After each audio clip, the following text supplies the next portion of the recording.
We're flying in a chopper above a remote island off of the coast of Alaska, home to the Kodiak National Wildlife Refuge and a large population of brown bears. Our mission is to help U.S. Fish and Wildlife Service wildlife biologist Bill Leacock determine the distances these bears are traveling to find enough food before winter. But collecting data on brown bears isn't easy. We will need to give them a special collar equipped with a tracking device to monitor their movements. The weather conditions out here in Kodiak can be incredibly tough. Fighting, strong winds, horizontal rains and snow. But not today. Perfect weather conditions, especially for Bill's project. So here's the plan. We're scanning the landscape past mountain, streaks of snow and tundra. Our goal is to find a giant Kodiak bear, and Bill is going to put a satellite collar on it. We've located a fresh line of tracks cutting through the snow. A Kodiak bear must be close.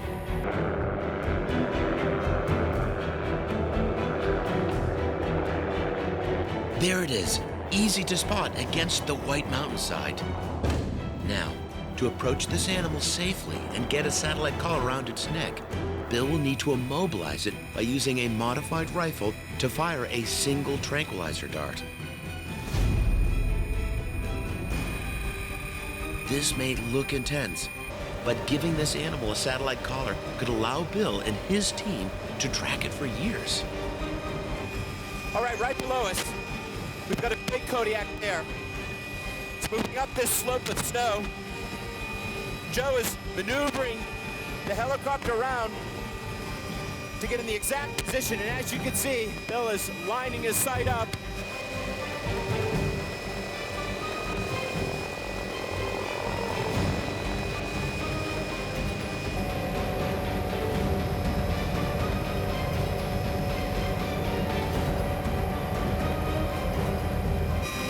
He's aiming.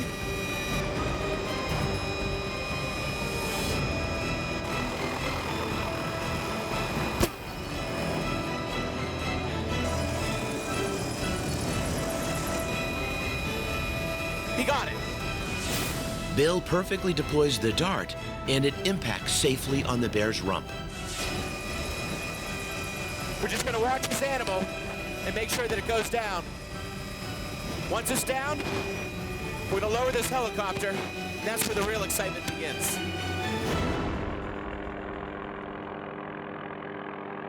The tranquilizer works incredibly fast, and very soon, this brown bear will be sleeping peacefully in the snow.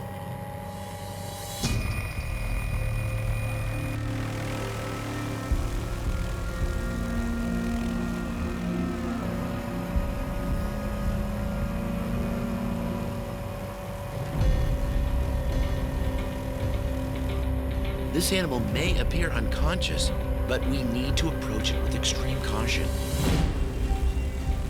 Kodiak bears are among the most powerful carnivores on Earth, and I don't run very fast.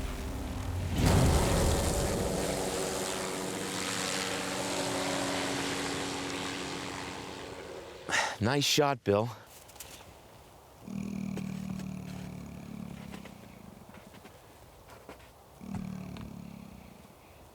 Okay, nice and relaxed breathing. First, we need to safely remove the dart, then clean the wound, and give this bear a shot of antibiotics. You can go ahead and squirt it right in if you want. These special drops help keep her eyes moist while she's unconscious. Her vital signs look healthy, so now we can take important measurements before attaching her tracking collar. Let's see just how big this girl actually is. I have 198.2 centimeters. The size of these bears is legendary. Some Kodiaks can weigh over 1,000 pounds. Just take a look at these paws. Wow. That's incredible. Those incredible claws. Easily 2 inches in length.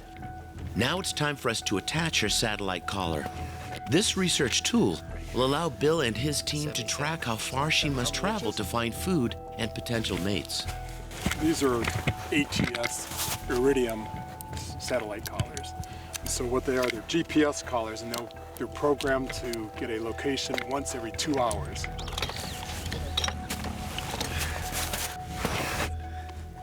They have this really neat smell. I was expecting rotten fish or something a bit more intense, but it smells like the woods. It smells wild.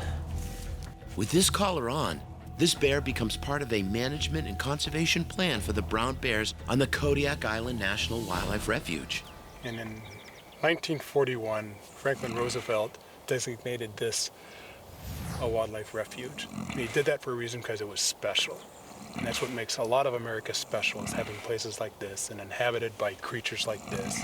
And if we don't put it aside, we don't protect them and manage them properly, it's a great loss. She's recovering from the tranquilizer and will soon be up and around. This means it's time for us to leave. But before we go, we can use green ink to tattoo the bear's inner lip with an ID number. Okay. And I'm gonna go ahead and squeeze it, Okay. and then I want you to rub it in. Okay. That's right, buddy.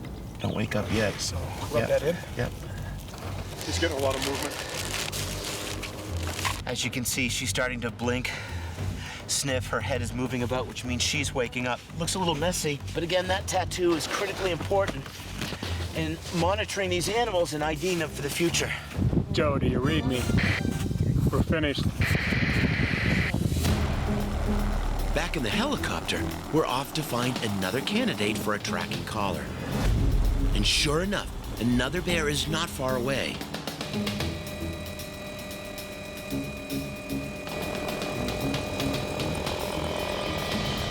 Bill loads the tranquilizer rifle and takes aim. He delivers another perfect shot safely in the bear's rump. And in a few short minutes, this bear will be unconscious. But guys, look at this.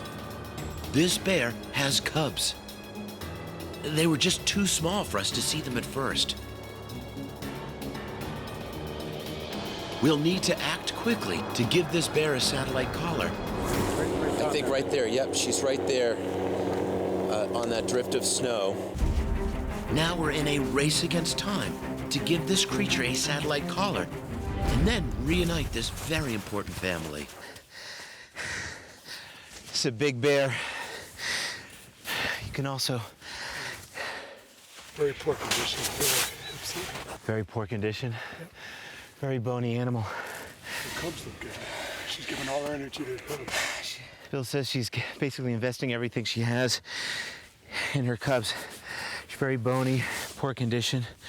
She's lactating. That tells us that she's been nursing them. If you want to do the dart, I'll do measurements. I know her. Oh, you do? Has she been tagged before? It's broken ear. What's the history of this bear? She's famous. This girl is totally tolerant of people, always well behaved around them. She ranges from here over to Fraser Lake to the Kodiak River. She produces lots of cubs. She doesn't mess with people, but she'll walk right by them and stuff and go about her business. She's wonderful. We call her Broken Ear. Because of the flappy ear? Bummed out that she's so skinny.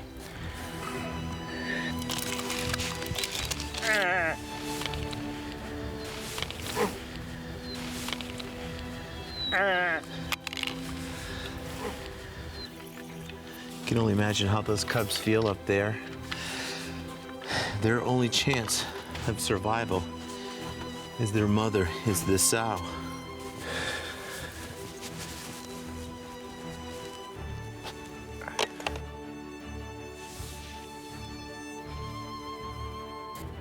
$79.8.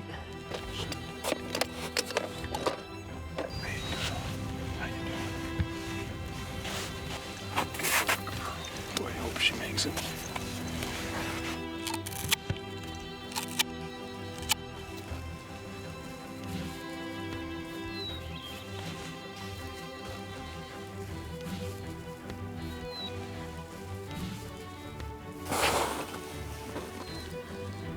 Those cubs are absolutely adorable. The collar's on. We have all the information Bill needs for his study. The not so great news is that she's not in physically good condition. She's very thin and bony. The good news, though, she's clearly a very good mother because her cubs are very healthy. They will stay with her for up to 2 to 3 years. There are lots of dangers here. There are other bears, there are the elements. But with a dedicated mother like this, they have an excellent chance for survival. How would you rate their ability as mothers? It varies. It really varies. Some of them are pay no attention to their cubs at all. Their cubs get into trouble. Some others are doting mothers. Others are strict mothers. It varies across families. Yay. We're gonna back off because very soon Mom's gonna wake up and she will be reunited with her precious cubs. With her collar in place, Bill will track Broken Air and her cubs across Kodiak. Along with all the other bears he and his team have collared this season.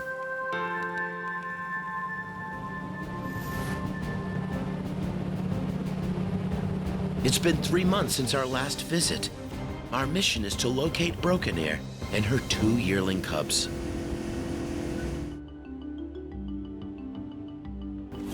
You see that? I've never seen anything like this before. This shows you how durable and how hardy these creatures are. We have this female, she's a sow. Clearly she's a mom because tailing from behind she's got her cub. And they're treading some dangerous waters. They're going almost the length of this lake. The water temperature is in the 40s, but they're making good time and very soon they'll be to the other side. Who knows why they're doing this? A real mystery, but something really surprising to see. If these brown bears are swimming across Karluk Lake in search of food, perhaps Broken Air and her cubs are struggling as well. We need to locate them as soon as possible to find out. But the signal coming from her collar is weak. What Bill is doing right now is called radio telemetry. He has this receiver that's attached to an antenna and is trying to pick up a signal. And that, of course, is Broken Ear. So right now, the signal isn't incredibly strong, but did you just hear something? Yeah, I think I heard something coming from the direction of the canyon. Wasn't very clear. We'll have to go a little closer. Okay.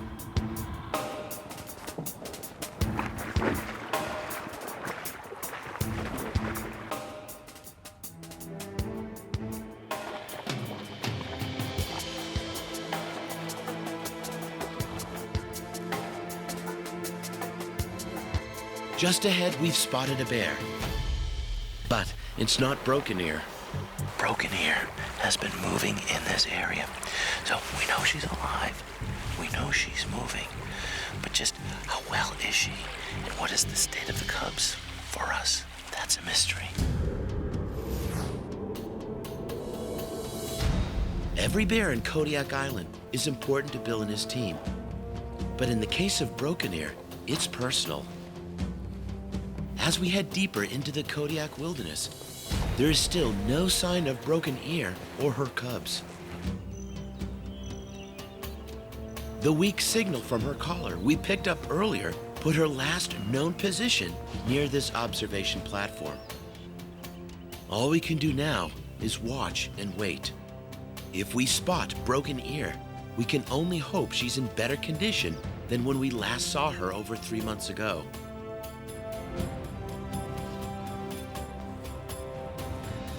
Guys, there she is. That, my friends, is Broken Ear. And look, there are her cubs. Even better, both her and her cubs are fat and doing just fine. In order to keep these amazing animals in this incredible ecosystem healthy, we need good stewardship from people like Bill and his team from the U.S. Fish and Wildlife Service. And all of us, my friends, have an important role to play. Conservation of our planet and its many creatures is an ongoing commitment.